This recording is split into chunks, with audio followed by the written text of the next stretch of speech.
Alkisah, pada zaman dahulu ada kerajaan Qobat Syahril yang megah dan mewah. Raja yang memimpin kerajaan itu bernama Raja Indra Bungsu. Ia adalah seorang raja yang sangat bijaksana dan adil dalam bertindak. Juga memiliki putra kembar yang bernama Syaferi dan Indra Bangsawan. Karena keduanya sama-sama hebat dan tangguh, sang raja pun bingung menentukan siapa yang kelak menjadi penggantinya. Pada suatu malam, Raja Indra Bungsu bercerita pada kedua anaknya. Anakku, malam ayahanda bermimpi. Dalam mimpi itu, ayah sedang berkuda. Tiba-tiba ada seorang pemuda yang tampan. Ia membawa buluh perindu bunyi alat tiup dari bambu. Itu membuat hati ayah terasa tentram. Ayah sangat ingin memiliki buluh perindu itu, tapi dia tak memberikannya kepada ayah. Ia malah berkata, kalau siapapun yang bisa menemukan buluh perindu ini, maka ialah yang akan menjadi raja. Oleh karena itu, bisakah kalian mencarikan buluh perindu itu untuk ayah? Yang berhasil menemukannya akan ayah pilih sebagai pengganti ayah. Baiklah ayah, kami berdua akan mencoba mencari buluh perindu itu. Esok hari kami berdua akan mencoba untuk pergi ke hutan dan mencari bersama-sama. Kami mohon restu dan doa dari ayahanda. Tentu anak-anakku. Terima kasih ayah. Sama-sama nak.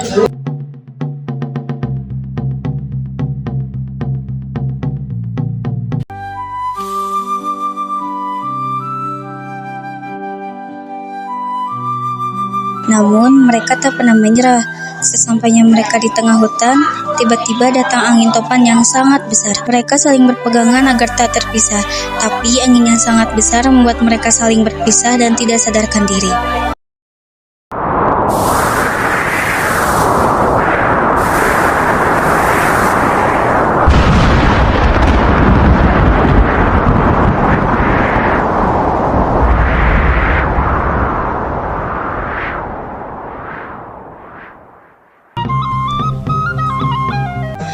Setelah sadar, Pangeran Syafri kebingungan. Ia melihat semuanya telah porak-poranda. Ia bergegas bangun dan mencari adiknya, tapi ia tak kunjung menemukannya. Ia lanjut berjalan untuk menemukan adiknya dan buluh perindu. Di tengah perjalanan, Syafri menemukan gendang yang suaranya seperti rintihan seseorang. Aku mendengar suara rintihan seseorang, tapi di mana suara itu berada? Adakah orang di dalam gendang ini? Tolong aku! Tolong! Tolong!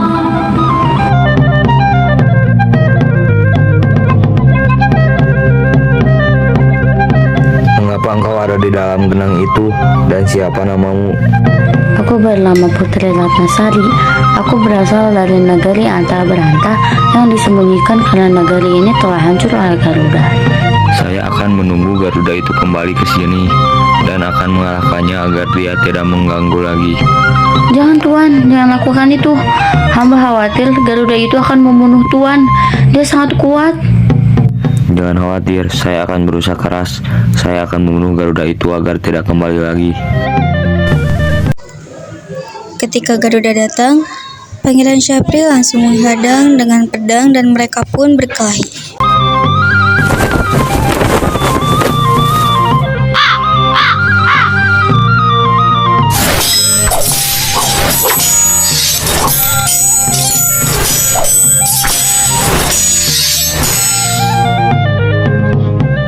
Terima kasih Tuan.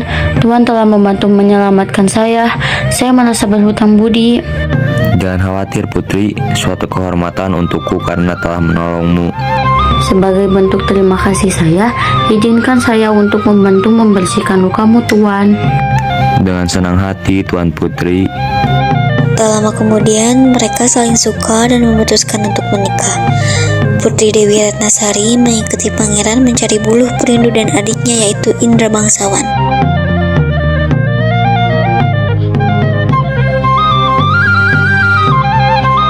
Di sisi lain, Pangeran Indra Bangsawan selamat. Ia bangun dan mencari kakaknya, tapi tak kunjung bertemu. Di tengah perjalanan, ia bertemu seorang nenek. Apa tujuanmu datang kemari, anak muda? Dan siapa namamu? Namaku Indra Bangsawan, Nek. Aku bisa sampai di sini karena tersesat dan mencari kakakku juga, Buluh Perindu itu, Nek. Baik, cucuku. Kamu sebenarnya telah tiba di negeri Lorong Anta. Lantas, mengapa kamu mencari Buluh Perindu? Indra Bangsawan menceritakan tujuannya mencari Buluh Perindu. Ia juga mengatakan bahwa dalam perjalanan ada badai yang memisahkan dirinya dengan sang kakak. Menurut cerita itu, sang nenek merasa iba. Nah, namun aku tidak bisa menyerahkannya begitu saja kepadamu. Apakah ada syarat yang harus aku lakukan? Aku sangat ingin Buluh Perindu itu. Aku akan menyerahkannya bila kau bisa mengalahkan Buraksa yang ada di negeri Anta Beranta. Raja Kabir akan menikahkan putrinya, yaitu Putri Kemalasari dengan Buraksa. Karena Raja Kabir takut dengan Buraksa, sehingga Raja Kabir mengadakan sayembara untuk siapapun yang bisa mengalahkan Buraksa akan menikah dengan putrinya. Baik, Nek. Aku akan segera mengalahkan Buraksa dan mengambil Buluh Perindu itu. Indra Bangsawan pun pergi untuk mengalahkan Buraksa. Buraksa pun datang dan mereka bertarung.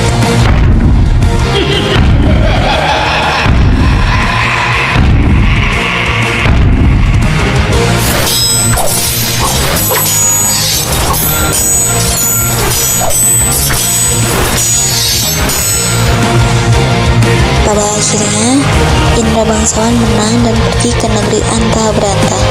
Sesuai sayembara, Raja Kabir pun menikahkan Putri Dewi Kemalasari dengan Indra Bangsawan. Pernikahannya sangat megah dan berlangsung 7 hari 7 malam. Adinda, Kanda merindukan ayah dan kakak. Esok Kanda berencana ke rumah nenek untuk mengambil Buluh Perindu itu dan menyerahkannya kepada ayahanda di negeri Kobat Sahrial. Maukah Adinda ikut dengan Kanda? Tentu saja Kanda, Adinda akan mengabdi kepada Anda. Setelah itu, mereka memohon izin kepada Raja Kabir. Raja Kabir yang bijaksana itu memahami perasaan menantunya. Ia mengizinkan Indra Bangsawan dan putrinya kembali ke negeri Kobat Syahril. Ayahanda, aku ingin meminta izin membawa putrimu pergi bersamaku ke negeri Kobat Sahrial dan mengambil Buluh Perindu di Lorong Anta. Apakah Anda mengizinkannya, Ayahanda? Benar, Ayahanda. Aku ingin ikut dengan suamiku dan mengabdi kepadanya. Tolong beri restu untuk kami, Ayahanda. Tentu saja, Nak. Ayah mengizinkan kalian. Terima kasih, Ayahanda. Sama-sama, Nak. Sebelum pergi ke Kobat Syahril, mereka mendatangi Lorong Anta untuk mengambil Buluh Perindu. Nenek yang memiliki buluh itu pun sukarela memberikannya kepada Indra Bangsawan. Kau telah memenuhi janjimu, Nak. Buluh Perindu ini sekarang milikmu. Terima kasih, Nenek, telah memberikannya kepadaku. Para warga pun menyambut Indra dan istrinya saat datang di Kobat Syahril. Pada saat yang bersamaan, Syapri dan Putri kembali juga ke Kobat Syahril. Semua warga bersorak riang karena kedua anak raja telah kembali ke kerajaan dengan selamat.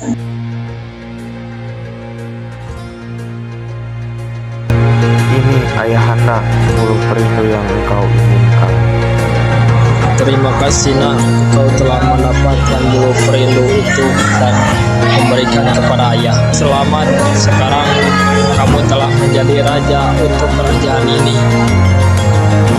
Terima kasih, Ayah. Selamat adikku. Terima kasih, kakakku.